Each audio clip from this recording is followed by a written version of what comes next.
V4.2.1. How do I install the Connection Manager? During initial commissioning, the Connection Manager must be loaded via the product database website of Gamma Building Control at www.siemens.de gamma-td. Select the IP Control Center and use the link in the SW column.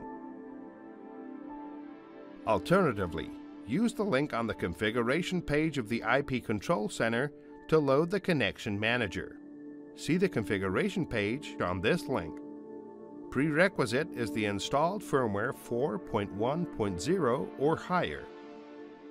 The installation package for the Connection Manager will usually be copied to the download directory on the PC, depending on the browser.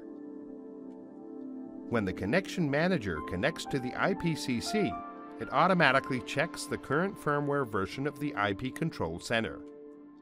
This firmware version enables the current corresponding editors to be started on the PC.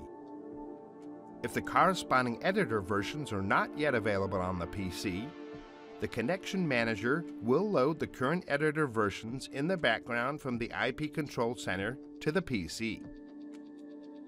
After starting the installation, the following message appears.